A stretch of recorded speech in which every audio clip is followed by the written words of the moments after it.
Welcome back to Mindful Objective, the show where we talk about health in a way that is clear, realistic, and easy to use in your daily life. I'm your host, Dr. Daniel Sproul, integrative health practitioner and professor. Today, we're talking about hormones and headaches, and more specifically, how estrogen and cortisol can shape a migraine patterns. So, if you're a woman in your 40s or 50s, there's a good chance you have noticed changes that do not always make sense. Maybe you had headaches before and now they show up out of nowhere. Maybe you had migraines in your 20s, they went away for years and now they're back. Maybe your cycle changed, your sleep changed, your mood changed, and your head started joining that party. It can be unfair, confusing, and honestly exhausting. Here's what I want you to know up front. You are not crazy. You're not weak. You're not the only one. Hormone shifts can change how sensitive the brain is. They can change how your blood vessels behave. They can change how your nervous system handles stress. They can change your sleep quality, your blood sugar stability, inflammation signals. When those things shift, that migraine threshold can drop. That means headaches can show up more often, hit harder, and feel more unpredictable. The goal today is not to oversimplify hormones.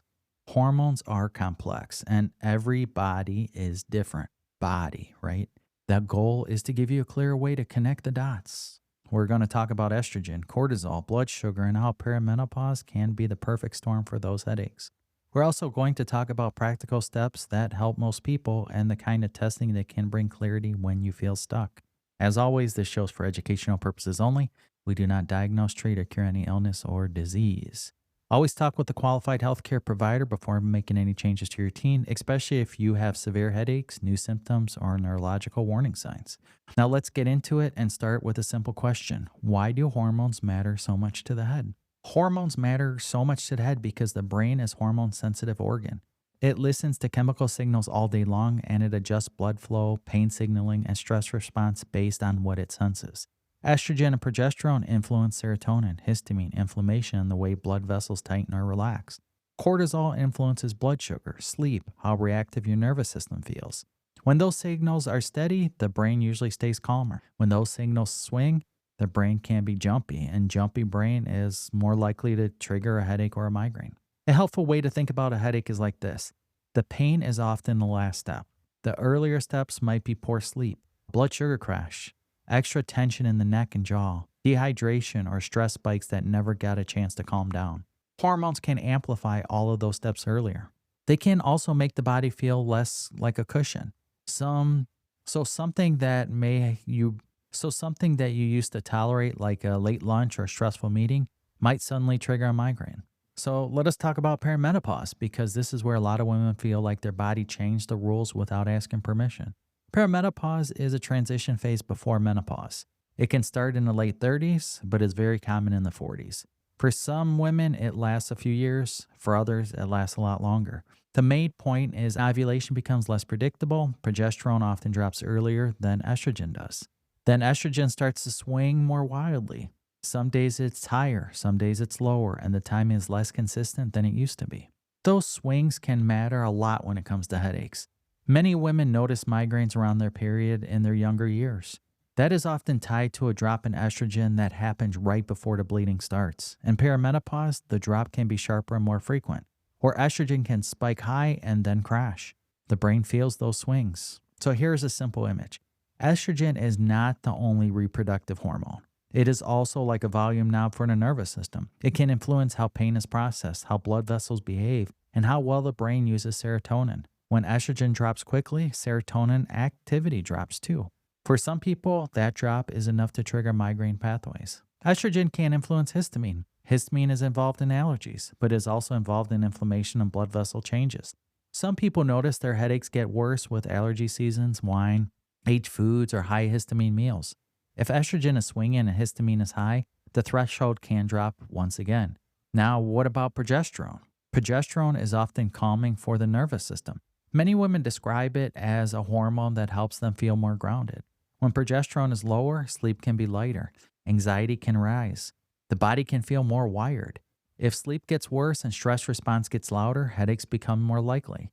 So many women, that combination of estrogen swings and lower progesterone are a major setup for migraine. This is why women say, I feel like I cannot predict my body anymore. That pattern is real. It is just a pattern and not a straight line. It's a moving target. That is frustrating, but also means there is room to support the system in a way that makes swings less disruptive. One practical step is during that phase is tracking. You do not have to obsess. Just note your cycle timing, your sleep, your headaches, cravings, stress levels. After a few weeks, patterns usually start to show, even if your cycle is irregular. So now let's talk about cortisol because cortisol is one of the most misunderstood hormones in the headache world. Cortisol is not the enemy. It is your main stress hormone, and it's supposed to rise in the morning and help you wake up and then slowly go down as the day progresses. When cortisol rhythm is healthy, you usually have decent morning energy, stable focus, and smoother transition into that sleep at nighttime. When cortisol rhythm is off, headaches can become an easier trigger. Some people have cortisol that runs high, right? They feel wired, tense, and overstimulated. They may clench their jaw, their shoulders stay up, their mind will not shut off at night. That consistent tension can feel and feed into the head and that neck pain, right? Stiff neck, constant neck pain, forehead pain, back of head pain, shoulder pain, those very tight trapezius muscles. Other people may have cortisol that feels low and at least their energy feels low. They wake up tired, they need caffeine, coffee to function, then they crash later in the day. That pattern often goes with unstable blood sugar, and blood sugar swings are one of the fastest ways to irritate a migraine prone brain. So cortisol and blood sugar are tightly linked. When blood sugar drops, cortisol can rise and push blood sugar back up. That helps you survive, but it also pushes your nervous system into a more reactive state. Think of it like your body hitting gas to avoid stalling out. If that happens once in a while, it's not a big deal. If it happens every day, the nervous system starts living on the edge. For many women in perimenopause, this gets worse because sleep is lighter, stress tolerance is lower, and the body is already dealing with hormone swings. This result is cortisol spikes can happen more easily and migraines can follow.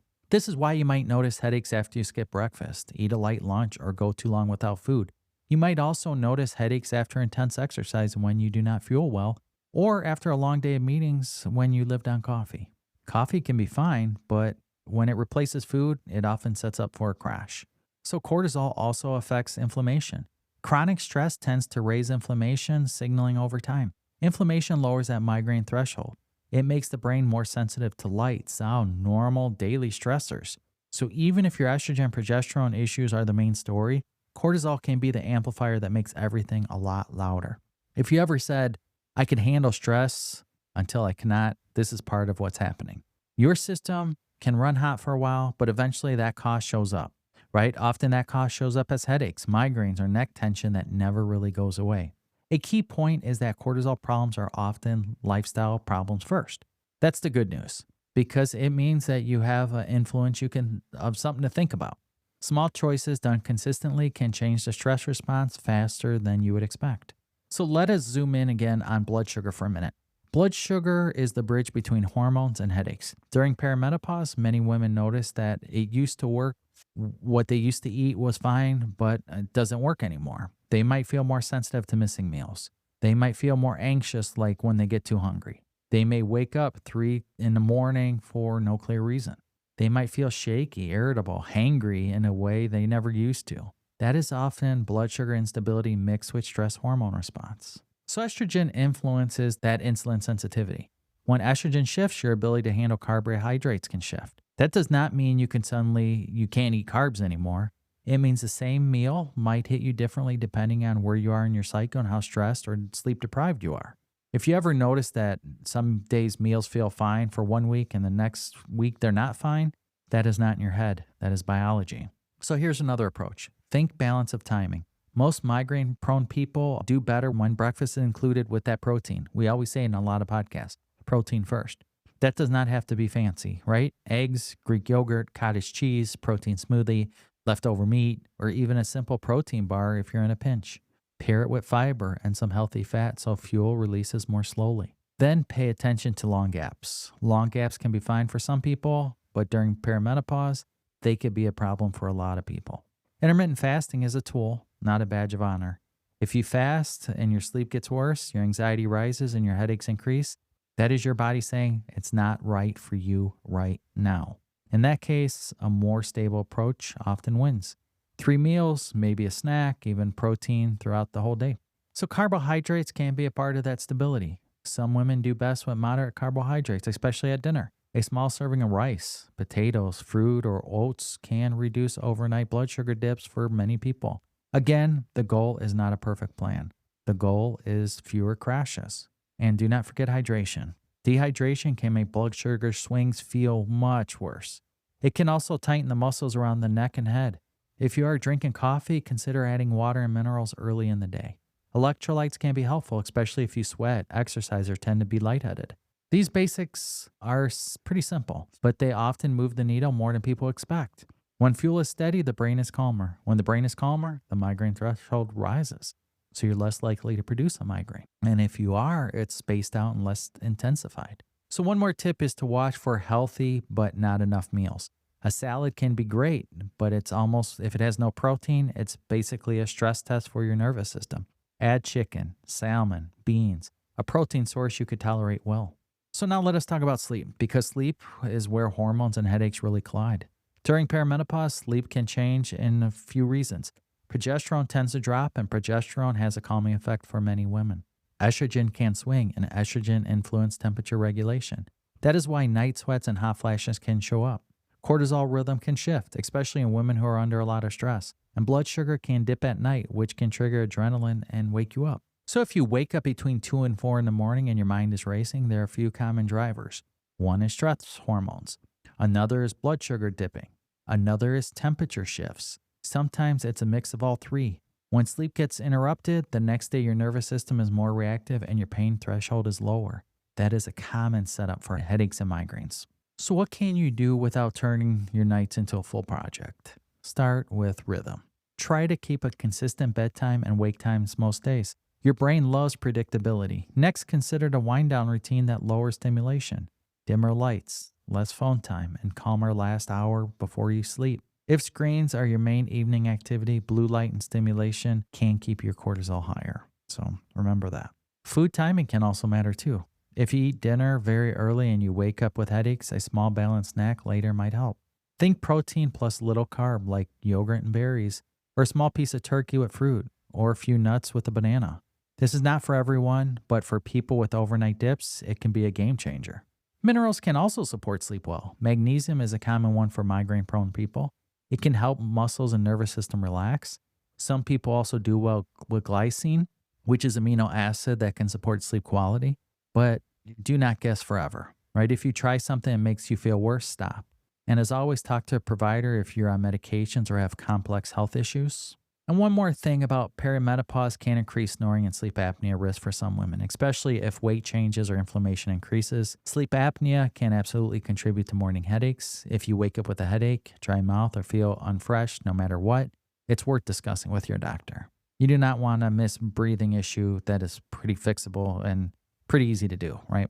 So better sleep does not make headaches vanish overnight, but it raises your baseline resilience. It makes the whole system less reactive. And I said in a previous podcast is sometimes you have that loop, that circle, where you have a migraine and the migraine causes you not to sleep, or no sleep causes you to, it triggers a migraine. And it's a constant loop, never ends. Migraine, no sleep, migraine, migraine, no sleep, migraine.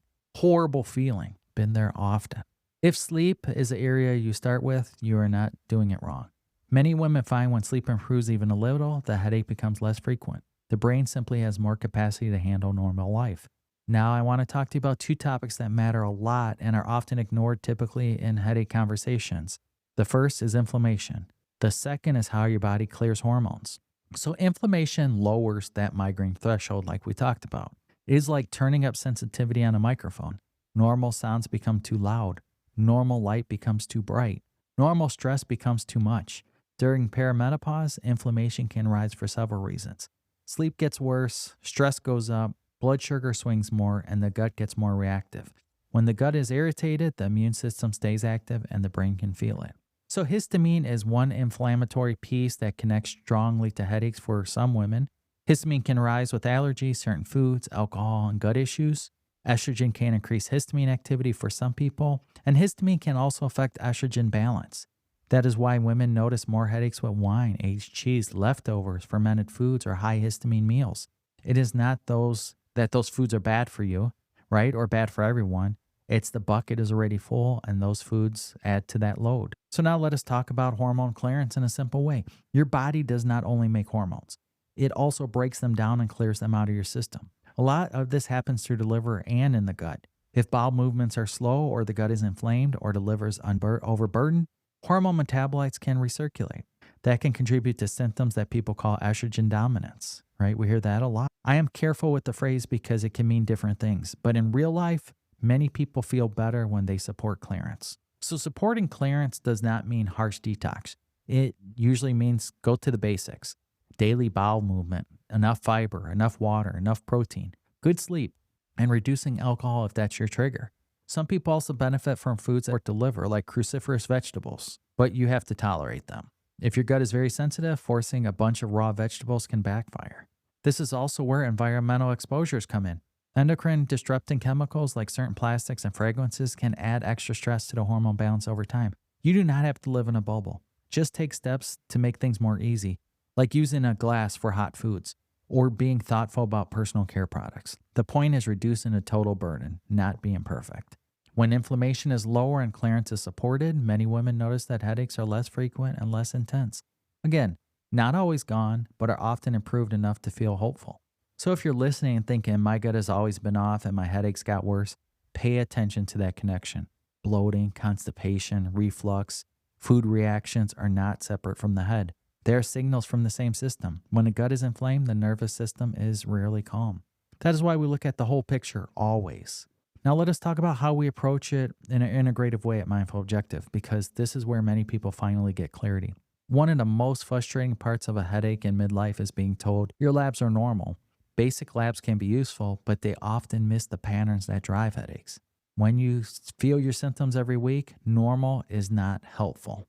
That is where functional style can address and add value, right? The point is not to chase rare diseases. The point is to understand your patterns so we stop guessing. For hormones, we want to know the context. If you're still cycling, a single hormone test on a random day can be misleading. Timing matters. Symptoms matter. Sometimes we look at estradiol and progesterone with cycling timing in mind. Sometimes we look at the broader picture that includes androgens. If you're already in menopause or hormone therapy, we consider context too, right? For cortisol, we often care about rhythm. If morning cortisol is high and evening cortisol is also high, you can feel very different than cortisol when it's low in the day. Some people do best with saliva testing across the day. Some use urine-based hormone testing that looks at metabolites. The best test depends on the person and what questions we're trying to answer. We also look at the basic drivers that keep nervous system reactive. Blood sugar regulations, right? That's a big one. Fasting glucose is not enough for many people. We look at fasting insulin, A1C trends, and sometimes markers that suggest spiking and crashing. We may also pay attention to lipid panels because metabolic health and inflammation often travel together. Then nutrients matter too. Iron stores can be low even when not labeled anemic, and low iron can impact oxygen delivery and energy, which can affect headaches. Vitamin D patterns can influence immune and inflammation balance. Magnesium status is tricky because serum magnesium often looks fine when the tissues are even low. We also look at inflammation markers when appropriate because higher inflammation usually means lower migraine threshold. Then again, thyroid function, right? It's another big one. This matters. Thyroid changes can influence sleep, anxiety, blood flow, energy. If your thyroid's off, headaches can be more frequent. So keep that on the radar, especially women in midlife. If you're considering hormone replacement therapy, talk with a qualified clinician. For some women, HRT can be life-changing. For others, it's not the right move. The goal is informed choice based on your history, your risks, and your symptoms. An integrative approach is not anti-medicine, it's pro-clarity and pro-personalization. Once we understand the pattern, we build a plan that fits your real life.